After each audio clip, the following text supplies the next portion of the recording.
Halifax Sports Talk for Thursday, December 11th. Hope you guys are all having a great month and enjoying everything going on in Halifax. Andrew and Dayton with you. We've got Mooseheads talk, we've got Thunderbirds talk, and we've got Wanderers talk in December. Yes, Halifax Wanderers breaking news as a new coach has finally been hired. So a busy day for us here on the show, Dayton. How are you? I'm doing well. Like you said, lots to go over. I actually just found out that the Mooseheads are playing tonight. I thought it was a Friday night game, so that's on me. But I guess I'm doing a game recap tonight as well. So, it's going to be a jam-packed weekend. It's a busy time. It's a busy time in Halifax. And, of course, we loved having Jeremy on with us last week. He's going to be on with us all the time. We've got Jeremy here to talk about the Thunderbirds. He's going to be our first segment here today. And, we talked about it with the weekend recap. The Thunderbirds could not have looked any better. Their defensive game, their goaltending, and, of course, their offense looked pretty good as well. Let's not waste any time here, Dayton. Let's bring him in. Let's bring in Jeremy. We've talked about how the city has really embraced the Halifax Thunderbirds. Jeremy, good to see you as always. It's always a good thing, though, when your team wins. And it's easier for a city to embrace a team when they win the way they did. So overall, your thoughts on last week's game. How are you? I'm doing well, guys. Good to see you again. I mean, as you mentioned, right? It was a great game. It was a win. So, how else am I going to be doing? But not only that, I mean, it was a real statement for that first game of the season. They made some history even. We've never seen anything like it. So we're used to seeing some good games at the Nest and often the boys coming out on top, but we've never seen anything like this. Yeah, that was great. I know one on the website, the Halifax Thunderbirds website, said that Warren Hill was the second goaltender.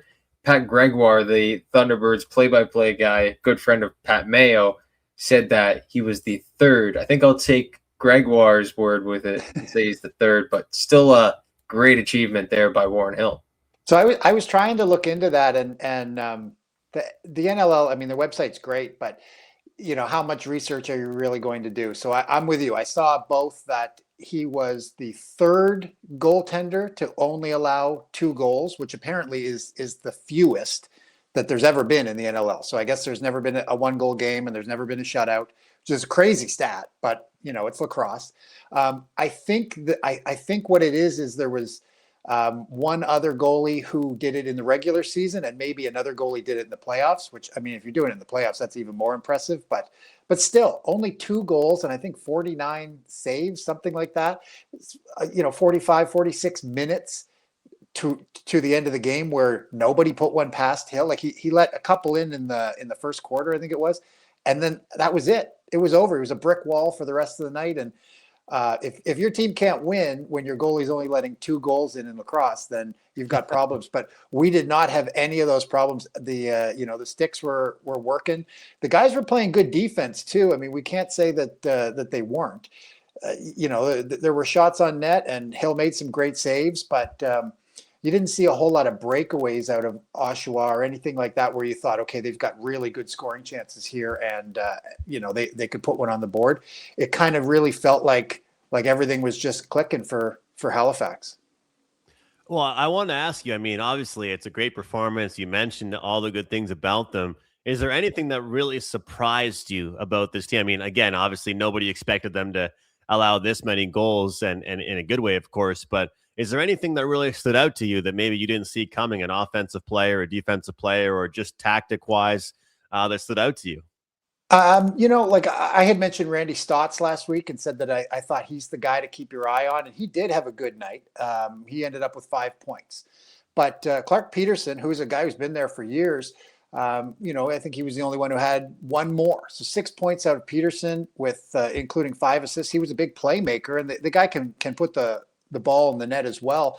But I guess I was a little bit, I don't want to say shocked, but there's a little bit of surprise in terms of what a game, what a performance he put in. As I had mentioned, Cody Jamieson is still just doing it at a very high level. He was able to put 2 goals in. We're still seeing the captain producing the way we want him to. The other guy, Jake Withers, right, who's the face-off guy, he's also, led the team in loose balls with 14. And, when everybody is contributing like that, I mean, you're going to expect a good result. Maybe not the result that we saw. I mean, that was pretty exceptional, but yeah, everybody was doing exactly what they needed to do. They were playing their roles. Graham Hostick playing tough on defense as always as well. So everybody played their roles really well, and I'm not surprised at all that things looked the way they did. I wouldn't say that Oshawa didn't have a good game. I mean, 3 of those goals that came towards the end were empty netters. So, I mean, if you want to be if you want to be a pessimist, you'd look at it as like an 8-2 win rather than an 11-2 win. And even that is a low scoring game, as we talked about last week, right? So Oshawa being, not exactly brand new to the league because they are, they've moved over from Albany, but they are still a new team. They're going to be trying to find their footing. They're going to have to try and gel as a team, and they've got new practice facility, all that kind of stuff, right? So I think they still look pretty good, look pretty tough. They could give Halifax a run, another night, especially if the goaltending wasn't the way it was, last Friday. But no, I mean, in terms of surprise, I guess with it being the first game, maybe a little bit of surprise that everybody was gelling the way that they were in Halifax. Jeremy, you touched on it, and I think it's a pretty big factor. Jake Withers, 88% on the faceoffs. And when you get that much ball control, I know in hockey, when I talk about it, faceoffs are a huge part of the game. You very rarely see someone get up to 88% on the draws. So can you just tell us a little bit about that and how important ball control is in lacrosse, especially when you have that shot clock that's always ticking down behind you? Yeah, absolutely. So depending on what sport you're into, right, you look at all the different kind of stats that they have, right? Hockey's going to list stuff like blocks and checks and stuff like that. If you're looking at, NLL stats, you see a lot of loose balls. You see turnovers that, have been, if someone forces a turnover, right? Things like that, because it is such a fast moving game and because the possession does change so much, these are the kind of stats that really do matter. Now, Jake Withers, he's a guy who gets a huge number of loose balls. And if he loses a faceoff, it's surprising. This isn't like, when somebody just has a great game and, oh man, he was 88%. Can you believe that? What a game out of Withers. That's like what you expect out of Withers every night. He goes to the faceoff circle. That ball's coming back to his teammates. I was going to say 9 times out of 10. I mean, we're pretty close with 88%, right? So it's a surprise anytime he doesn't end up with the ball. And that's so valuable to the team because, like I said, there's so many turnovers. There's so many changes of possession. The more shots, right? Both teams shooting it about 50 times. You get the ball, you probably get a shot. You get a good chance of putting one on the board for your team. So every time you win a face-off, you're doing something pretty valuable for your team. Possession is just so important. And I'll tell you what, like when I've watched lacrosse before, I've seen teams get frustrated. They just can't get possession back. And if you're not winning those faceoffs, then you're in real trouble. So that was last week, a real great start. And I like what you said, Jeremy, because I have to agree with you. The empty net goals can sometimes make a victory look a little bit bigger than it was. It was still a great victory, but Dayton and I were talking about that, like 3 empty net goals. Like usually in hockey, you'll see 1, maybe 2, but 3 empty nets, that's a lot. But let's set the stage here for this week's game. It's a big matchup again here. Obviously, you impress your home crowd in week 1. It's a great start to the season, but it's only 1 week. What do you expect from them this weekend? So this is a bit more of a challenge, and that's not going to, be a controversial statement at all. They're taking on the champs, the thrice defending champs, the Buffalo Bandits, right? And not only that, the Bandits are 2 weeks out of having a game. They played in that first week, so it's not that Halifax is played a game and it's a day later and they're back on the floor, but they do have a shorter rest period than the champs do. In their first game, right? They had there's so much talent on that team. 9 different guys made it to the score sheet for goals. And then, they've got a guy named Dane Smith, and he has been MVP. He's been part of all 3 of the championship, this run that they've had. He ended up with 4 goals and 4 assists. That's a huge game, right? So if anybody was wondering, okay, you know, like they were the champs the last couple of years, but at some point there's got to be a drop off. Well, they kind of ended any of that talk in week 1 with their 15-11 win over the Georgia Swarm. Lots of guys contributed, as I mentioned, 9 different goal scorers. And another thing, as we were talking about with Jake Withers, how important the loose balls are, Connor Farrell equaled him with 14 loose balls. So Halifax is going to have to really crack down on defense. I could imagine the guys in the locker room would be telling Graham Hossack they're really hoping for a big game out of him. Warren Hill, you got to assume, is going to take the start after he makes history. I don't think they're going to put anybody else in net in game 2. You never know, but I would think that we're going to see Hill, and we're going to be looking for Hill to have another epic performance. We're going to need it if they're going to take on the champs and be competitive with them. So I do think, though, after these 2 games that we've seen between Buffalo and Georgia, and then this one with Halifax and Oshawa, we could be looking at a preview of 2 of the top teams here with this game that's coming up on Saturday in Buffalo. It's kind of nice. It's kind of nice when you get these matchups early in the season. Sorry, Dane. I was going to just say it's kind of nice when you get these matchups early in the season because you can kind of really get a feel for who you are and what your team is all about, Jeremy. Yeah, exactly. And I mean, who better to test yourself against than the champs, right? I mean, Buffalo has been doing it for 3 straight years. They're dominant, and Halifax has been a good team ever since they entered in 2019. But are they in that exact same rarefied air as Buffalo? Well, how else are we going to find out? They're going to take them on in week 2. They're going to do it in their own barn as well. So, it's hard to say that with Halifax's first performance that they're going to be outclassed here, or they're out of their league taking on the champs. I would like to think that they can definitely hang with them. But until the whistle blows, the final whistle blows, we're not really going to know exactly how they stack up against the champs. But like you said, it's only their second game of the year, and we're going to have a pretty good idea of how they stack up against the number 1 team as well as the rest of the league, right? Yeah, I was just going to ask you, Jeremy, in an arena where you go in and you're playing the, like you said, thrice-time champions in the NLL. You must have to go in and face a crowd that knows how good their team is. They know they can get loud. They know they can get behind their team. We saw it last year. The crowd in Saskatoon was pretty good as well, or Saskatchewan. They were pretty loud. They got behind their team. Halifax has a good crowd that gets behind their team as well. But how do you think Halifax is going to face some of that adversity with not just the best team in the league coming at you, but some of the fans as well? We know Buffalo, they don't have much going on in their other sports. They haven't had lots of success there, but in the NLL, they get lots of success and they know how good their team is.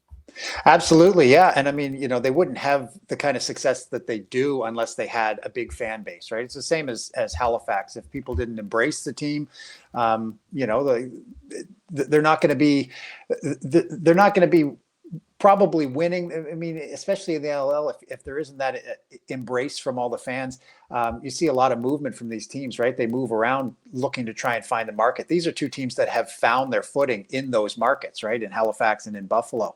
I'm not sure if we see any, I've never been to a game in Buffalo. I don't know if there's any tailgating and breaking tables in the parking lot. But we all know that those Buffalo fans, they can be rabid for the teams that they do have, right? The Sabres, the Bills.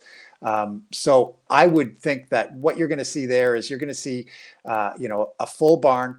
The guys are going to be, the fans are going to be cheering for their guys like crazy because they know that, they're used to winning. These guys are the champs for a reason.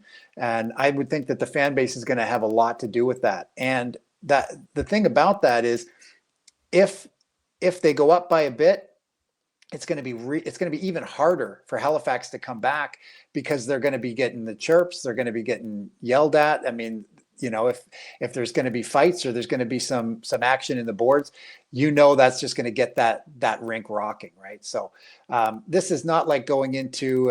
Let's say the situation was reversed, right? Oshawa being a new team. If you were playing in a rink over there, maybe the fans, they don't know their players too well. They don't, they haven't kind of embraced all of the different moments that, some of these teams do, where you have some standard things that you do every week. Buffalo's not like that, man. They're a team that's been around the league for a long time. They've been on top for a long time.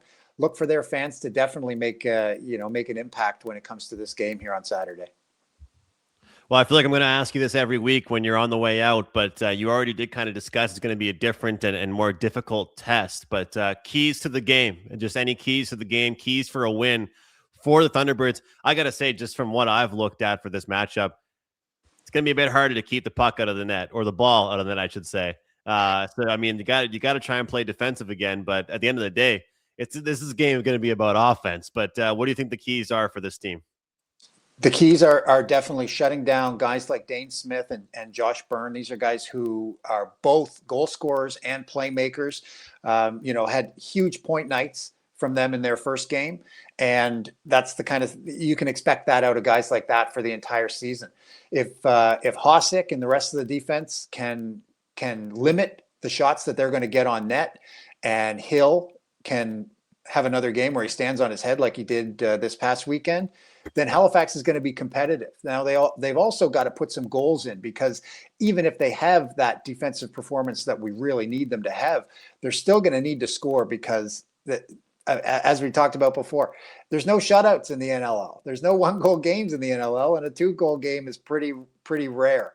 So they've still got to fill the net behind Buffalo, but they've got to shut them down. They've got to limit the amount of chances that those world-class, the champs in the NLL often get. So if they can shut that down, we could be looking at a good night for Halifax.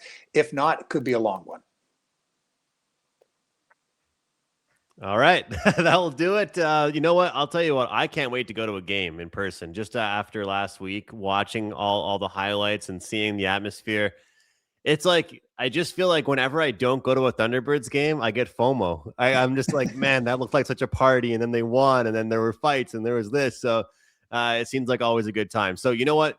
You've got the stage set for us. I'm excited for the game. And this is really the true test. Like, I know everyone loves a blowout, but you know what everybody also loves is when you beat a team that's the champ, if you're a good team like that, you got to beat them as well. And you can't just be beating the newer team. I'm not saying it was an easy win last week, but I think we'd all be pretty fired up if they put a good performance out there today. So, Jeremy, I found you on X, Twitter, whatever we're calling it these days. Are you tweeting? Can people find anything from you? And if not, you're going to be here with us pretty much every week, right? Breaking things down. Yeah, absolutely. Yeah, I'm more than happy to be on with you guys all season. I really feel thrilled about that. I love the Thunderbirds.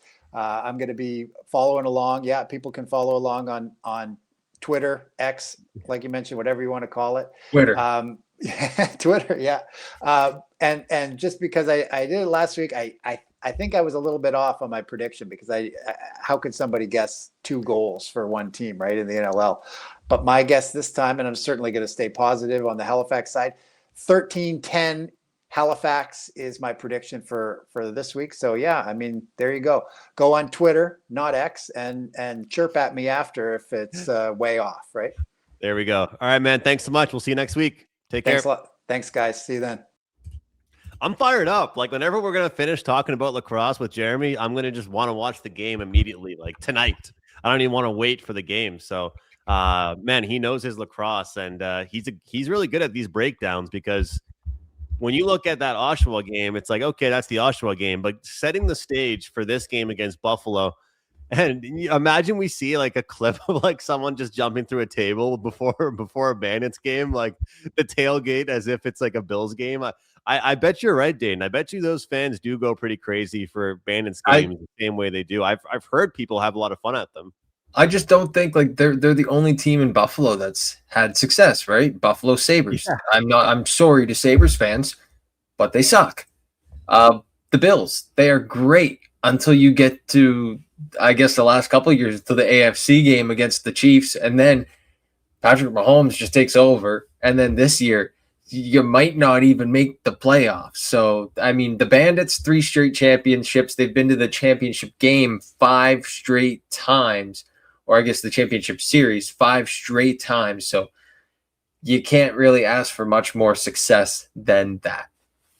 Yeah, and it's funny because you list the Buffalo Bills, and it's like, they've had good regular seasons, but not much success after that. And the Buffalo Sabres, I was watching something, and what was it? It was a podcast called The Eye Test. Pierre McGuire and Jimmy Murphy, and Pierre McGuire got asked, "What was it like when the Buffalo Sabres were a good team?" Because I have no knowledge of when they were good, and for our age, like you and I and our generation here, Dayton, we don't even really remember when they were a good team. Like, we were pretty young when they were a good team. Like, it's been a long time since they've had some studs on that team. So the Buffalo Bandits, who would have thought? They are the team of Buffalo. But guys, if you're enjoying the Thunderbirds content, we're going to have Jeremy with us every single week.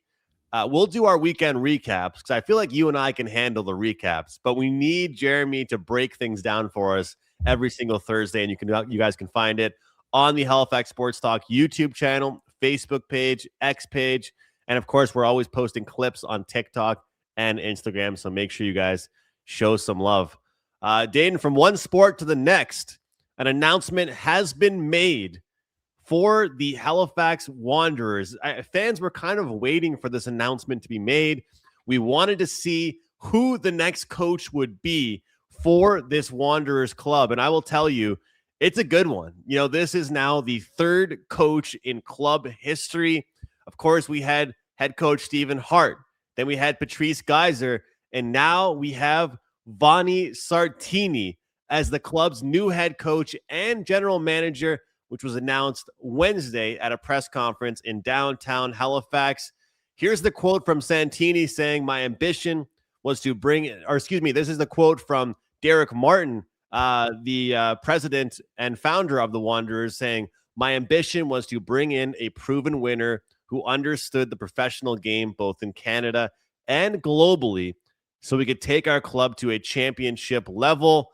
He said that Vanni's diverse international coaching background, winning record at the MLS level, along with the fact that he is an incredible person and has passion on the pitch, he's a guy that's right for the job. And I'll tell you, this resume is unbelievable for him. Head coach of the Vancouver Whitecaps in Major League Soccer from 2021 to 2024. And for all the soccer fans out there, he was a part of building the current team that just went to the MLS Cup final. So this guy has a resume. And I think, Dayton, one thing I'll add is that from what I know about the CPL, from when I've been following the Wanderers, and even just the little I know about the MLS, one thing that's very important for the Wanderers to have is recruitment.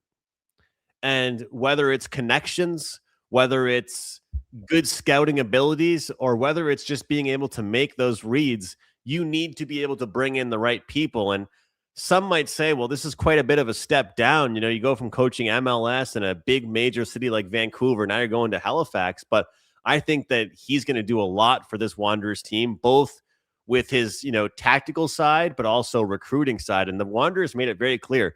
He's not just the new head coach of the team. He's the general manager now, making a lot of the recruitment decisions as well. So big news for the Wanderers, Dayton. If I was him, if I was in his shoes, I would make the biggest connection with the Schaffelberg family right away, because Jacob Schaffelberg, I played against him in a tournament in grade 6, by the way, for school. So I was that good. No, but Schaffelberg has the connections, and Schaffelberg is that big of a soccer player. And if he can make any, you saw it when the Tides got announced as a team. The Halifax Tides got announced as a team, and then not much longer after, Schaffelberg announced that he was having a second child, a baby girl.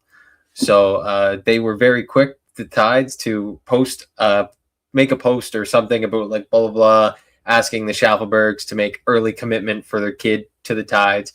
They already have a pretty good connection there. If the Wanderers could get a connection to Jacob Schaffelberg, maybe do some promotional stuff, I think that having Schaffelberg alongside with the Wanderers, I know it's not going to happen anytime that he's probably never going to play for the Wanderers, but after his playing career, if they make some sort of connection, Schaffelberg might have something to say and say, hey, maybe I could go coach this team that is an hour from where I grew up. It's might not be the worst idea for Mr. Jacob Schaffelberg, and it probably wouldn't be the worst idea for the Wanderers. That's what I would do. Well, the connections he's going to have is going to be fantastic. Like, Patrice Geyser brought a lot for the team. I really liked Geyser. I liked chatting with him. I liked what he brought to the team. But at the end of the day, and obviously they don't really disclose figures, what their coaches are getting paid. Hell, we don't even know what a lot of the players are getting paid. But you got to think it was a pretty good sum to bring in a guy like this with the resume that he has. Coming from, MLS head coaching 2021, 2024, and now going to coach the Wanderers and, a smaller city like Halifax, you got to think he's getting well taken care of. But the recruitment's going to be the big thing that I look forward to. So, and I got to say, Dayton, a lot of people were questioning some of the in-game decisions that Patrice Geyser made, especially, remember that game that got them knocked out in the playoffs, of course. What an insane game. They're up 1-0, then it's tied late. And then, of course, 2-1 in extra time. Then they get it tied again. And then, of course, losing in the penalties. A lot of people were questioning certain guys that got taken off the pitch or certain guys that didn't get brought on the pitch. So maybe he's a guy that has better experience with in-game management and all that stuff. So we'll try and line something up to get a chat with him. But just wanted to mention the Wanderers officially naming their new head coach. I noticed he was he's not a former Italian, but he is Italian, former Italian coach.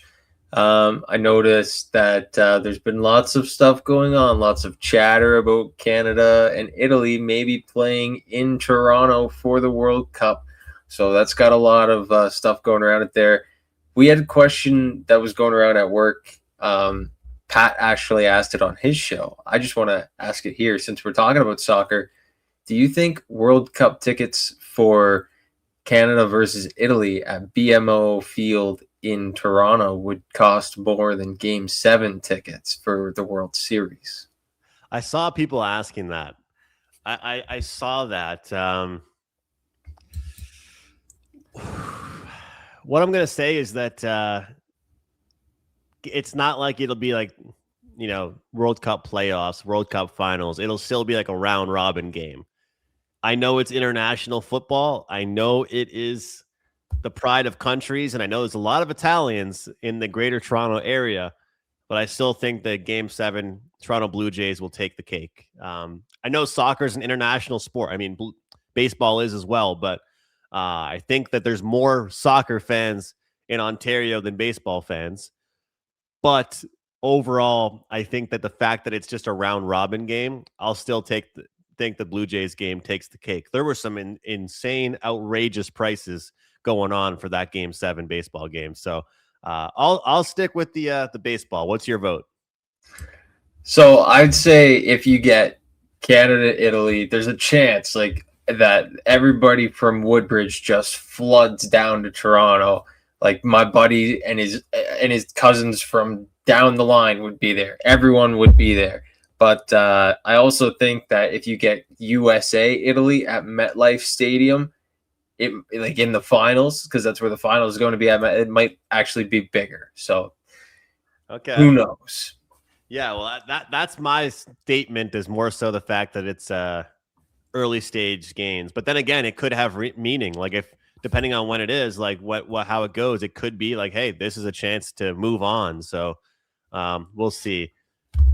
This is off topic for our show with Halifax related stuff, but did you see the John Schneider podcast or interviews been going around? Like it's like his first time talking about everything with the IKF getting called out at the plate, the fact that they didn't let him, go a little bit more off third base, or the fact that hit just didn't get far enough, that just couldn't get far enough to get it to the outfield. The Blue Jays had so many chances, and it's kind of like you've already forgotten about the pain you felt from something, and then now you're reliving it, watching more highlights as you watch these interviews. Like John Schneider, he said he thinks about it every day, the fact they didn't let IKF off the third base line a little bit more, and he could have got home, and Will Smith got him out at home.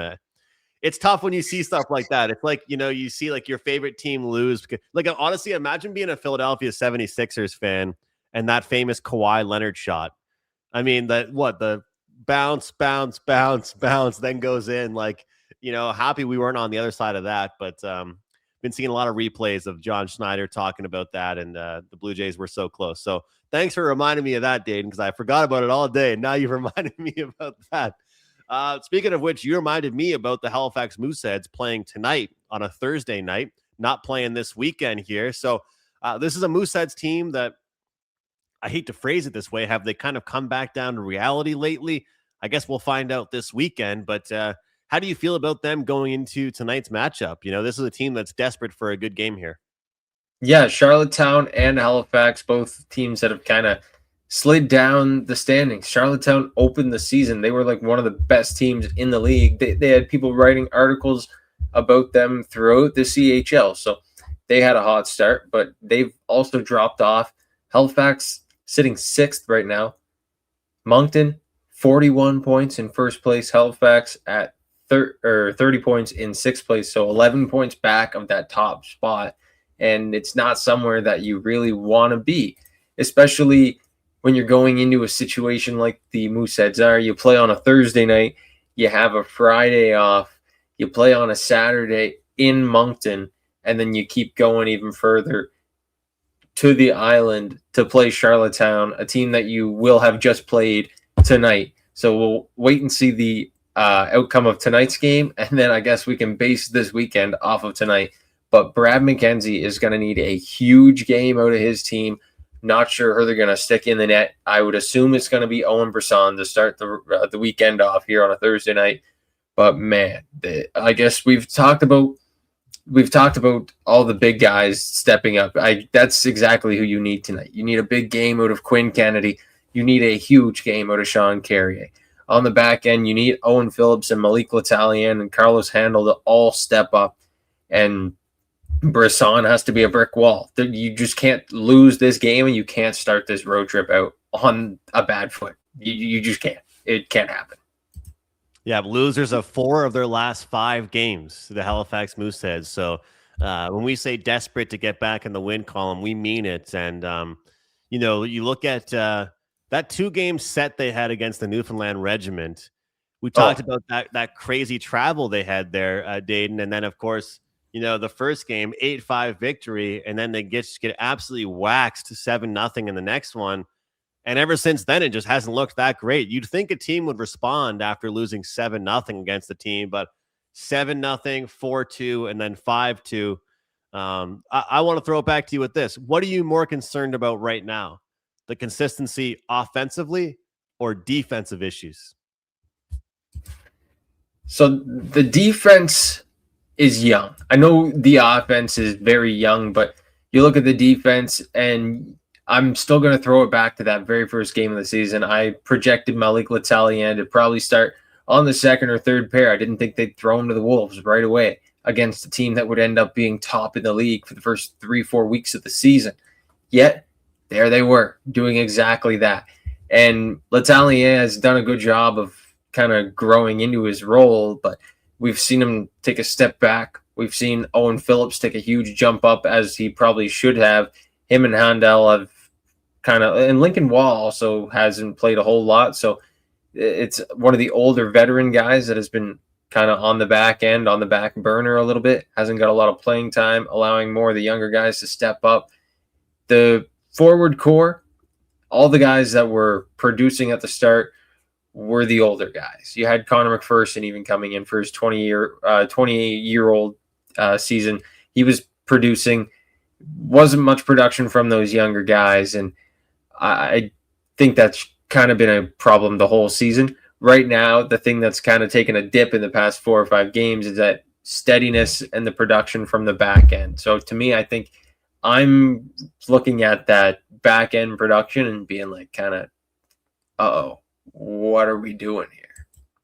Yeah, when we talk about youth, a lot of times with youth, we do talk about offense, getting used to the new atmospheres, getting used to the competitive league. But Dayton, maybe that is true. Like the youth, not just on the the top 6 or the bottom 6. It's the defensive pairings that can struggle a bit too. So I'm curious. I think if I were to give a keys to the game, it would just be keep guys to the outside, protect Bresson, protect your goaltender a bit. Don't give up 30 plus shots, try and limit the scoring chances. Here, I don't know, this might sound kind of pessimistic, but no matter what happens tonight on a Thursday night here, I'd love to see a defensive effort out of the Halifax Mooseheads, whether they lose 3-2, whether they lose 2-1, or, I don't want to see them give up any more than 3 or 4 goals here in this one. And I know that sounds like I'm not really setting the bar very high, but I just want a really good defensive effort. I know this is the most cliche sentence you can say, but your best offense is a good defense, and defense gives you confidence. So hopefully they can move forward with that. But losers of 4 of the last 5, we'll see what they can do, because after the way they started this season off, I guess it would have been harder to maintain what they were doing. But this team is desperate for a win here, and the schedule has not really been easy to them by any means. Definitely not. Definitely not. It has not been easy. And I just think that really it all comes down to, like you said, the first game of the road trip. And not even the road trip, the first game of the weekend. You're back at home. You're still at home tonight. And it's your last chance to kind of get things going before you go back on the road for a couple of days. You've played these teams a lot. And I just think you got to go back to the basics tonight. And you said you don't want to see them give up more than 3 or 4 goals. People might be saying, well, that's a lot for a team that you want to see play a defensive game. Well, you might not have seen too many Mooseheads games this year, because they give up a fair amount of goals sometimes, even in a win. So, Andrew, like you said, just stick to the basics. Yeah, I know it doesn't sound like I'm setting the bar too high for this team when I say that, but I'm more so just looking for a real defensive effort is what I would like to see from the Halifax Mooseheads. So, guys, that will do it for this weekend preview. That'll do it for the show here. Lacrosse, soccer, hockey, all kinds of good stuff here. A little bit of baseball talk, a little bit of potential World Cup talk. So all kinds of great stuff here. Halifax Sports Talk. You guys can get us on multiple platforms: Facebook, Instagram, TikTok. Make sure you guys are tapping in. If you're watching on YouTube, hit the like button. It really helps us out quite a bit, and we hope you're enjoying all of our content. Shout out to Jeremy. Jeremy's going to be here with us every week, breaking down the Halifax Thunderbirds.